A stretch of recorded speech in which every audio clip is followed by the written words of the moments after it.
Okay, so my video is going to be over child abuse.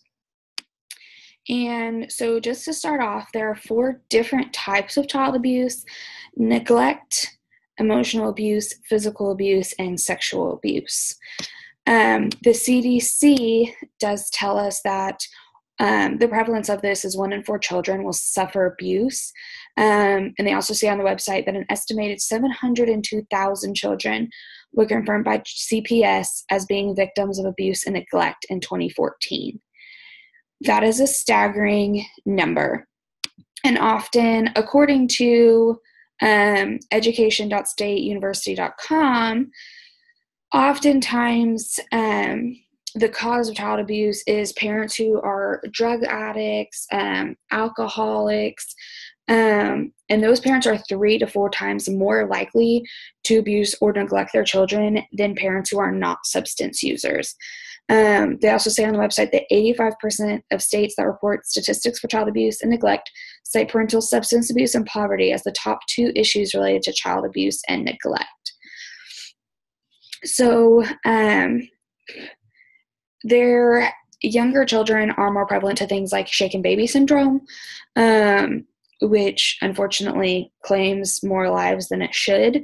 And the effect also on education, that education.stateuniversity.com, they also talk about most of the time these kids are caused physical harm of some sort. Even if they're neglecting them and not feeding them enough, eventually they lose weight and they become malnourished. So these children are often very angry. They act out. They bully other children. They don't succeed in school. And all of that kind of funnels back into Maslow's hierarchy of needs, in the sense of these children do not feel safe. They don't feel secure. They don't have shelter. They don't have love. They haven't met even the most basic levels of Maslow's. So how do we expect them to succeed as students in our classrooms? It also said borderline personality disorder, so BPD, is also a frequent diagnosis for children who are victims of abuse and neglect. These symptoms can include paranoia, lack of impulse control, limited range of emotions, and an inability to form close and lasting relationships, which is something that I believe CDC says, or I did read it on a website, I read it in a news article, that these children often do not have successful intimate relationships as adults because they don't believe that somebody loves them and really cares for them. And as far as what our schools are doing to prevent child abuse, the CDC does have a chart linked up on their website, and it's inside a PDF. And their ways of preventing child abuse and neglect are to strengthen economic supports to families, change social norms, provide quality care and education early in life, enhance parenting skills, and intervene to lessen harm and prevent future risk. And while I think all those are great, we're not doing anything to prevent. We can inform parents all we want about the risks of child abuse and, what it's doing to our children and what child abuse is. But if parents don't want to change that and they don't want to do anything different, and the parents who are probably doing the child abusing are probably not going to read these resources. And so I don't think that is a good enough step in the right direction to be protecting our children in schools. Childwelfare.gov also has a whole program set up on their website discussing what educators are responsible. If we suspect abuse, hear of abuse, or told of abuse, we have to report it. It's in our code of conduct. And so after these things are shared, basically childwelfare.gov is just telling us, be receptive to your students, understand what they're going through, try to make adjustments. But nowhere can I find anywhere where we're trying to teach our children what child abuse is. If somebody is hitting you and leaving marks, if somebody is doing inappropriate actions, like, you deserve to speak up for those things. And we're not teaching our children what those signs are. I went to school with a girl who had no idea she was being sexually abused until she was almost 13 because nobody taught her and nobody told her. And by the time she made it that far, it was so late that the state was like, we can't really do a whole lot. And so it was a very unfortunate situation because nobody ever told her, these are the signs. If somebody's doing this to you, this is wrong. And it's not an easy conversation to have with children. And there are age-appropriate boundaries, and you have to find those as an educator. You have to find those we have to find those as a country. But we have to do something because what we're doing isn't working. 1 in 4 children are being abused. 1 in 4. Think of a classroom of 20 students. 1 in 4 of those children has the chance of being abused. And we're okay with that. And that's not okay. That's not okay at all. And so why are we not making better strides? Because our schools aren't really implementing anything. Nobody's telling our kids, this is not okay. You deserve to be treated with respect. And there are boundaries between my parents spanked me versus abuse. But we're not giving anybody any of those materials. And so what are we doing for our children? Unfortunately, I was unable to find a death toll for the year of 2017. However, childwelfare.gov did say that in 2015, 49 states reported a total of 1,585 fatalities. Based on this data, a nationally estimated 1,670 children died from abuse or neglect in 2015. If you scroll down on this page, there is a chart, and it says child abuse and neglect fatalities by reported maltreatment type in 2015. 72.9% of children in 2015 died from neglect. 43.9% died from physical abuse.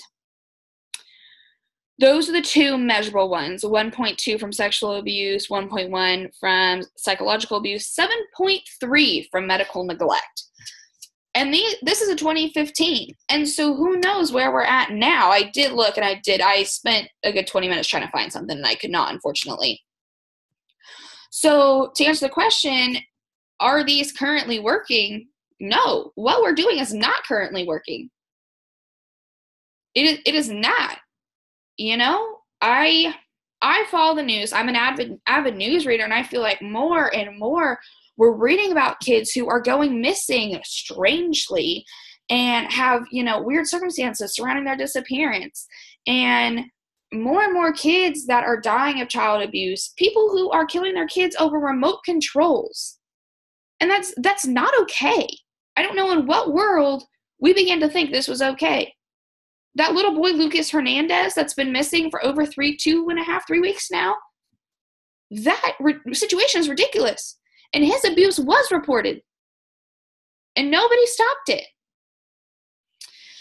So, to answer the question of recommendation of whether the program should continue and why, or recommendations basically what changes should we be making? Our program is not working, so I don't think it should continue. I think on some level, we do need to continue putting information out there in pamphlets. But I did find a website, and it's called SaferSmarterKids.org. It is titled Lawrence Kids. And this organization is surrounded by engaging teachers, empowering children, and educating parents. And they have, so for example, it is a curriculum designed for pre-K and elementary age children. The lady who created it, Lauren Book, she is a child sexual abuse survivor, child advocate, and educator, and she works to prevent child abuse. And so if I go in, and if you go to this website, and I go in and I hit the 3rd grade, there is a whole curriculum outline already ready for me. It is already with videos and resources and downloadable lesson plans and everything. And so, for example, I'm going to hit a different grade here, so 4th grade. So the fourth grade curriculum addresses safety information and relatable child-centric backdrop to help children more clearly identify their changing needs as they become more independent. Students are introduced to the Kids' Bill of Rights, which includes the right to safety, respect, their identity, a voice, and the right to their childhood. And actually, a fun fact from the National Sex Offenders Registry on this webpage, a typical pedophile will commit 117 sexual crimes in a lifetime. Are you as floored by that as I am? Because and this is the problem. We're ignoring the statistics. And so, no, what we're doing is not working. And I think we should be implementing something like Lauren's Kids. Everything is outlined and is age appropriate, and it builds off what we're already teaching them when they start in pre-K. But and I'm pretty sure it was childwelfare.gov that I saw this. 3/4 of the fatalities in 2015 involved children younger than 3 years. Children younger than 1 year accounted for 49.4% of fatalities. Almost half of the fatalities were younger than a year. 74.8% were younger than 3 years old. If these kids are lucky enough to make it into preschool, kindergarten, we need to tell them this is not okay. This is so not okay. We need to do a much better job at educating our children about what they deserve. They have a voice, and we need to let them know that. We need to let them know that school is a safe space, and if you feel like something is wrong, you need to tell somebody. And it can be so scary. I know my friend was so terrified to say anything, and she did. And it helped. I mean, her dad didn't go to jail, but she got out from underneath his thumb. But it's not always going to have a pretty happy ending, unfortunately, because that's the world that we live in. But giving these children the knowledge to try and stand up for themselves and defend themselves and know that they have a right, that's what we need to be doing as educators, and that's what we need to be doing as a school system. Somebody in Washington needs to be paying better attention to our children instead of being so worried about the school funding they're receiving and do we have an arts program, which I think are all very important, do not get me wrong, but we are not helping our children. We're taking money out of their schools, and we're not teaching them that they have a voice and they deserve to be respected. Why do we think we have so many child deaths? How long are we going to overlook these issues without implementing anything? I mean, how long are we going to do that? And so something like Lauren's Kids is something that needs to be looked at. It needs to be addressed, and we need to be putting it in our schools. We need to be at least trial running it. And I'm sure there's hundreds of resources out there. I'm sure there's resources schools could come up with on their own. But if we have this already at our disposal, why are we not using it? I don't see a good reason. So to conclude my passionate video here, 1 in 4 children are dying from child abuse. And that is not a good statistic. I'd like to see that be 0 in 4 children.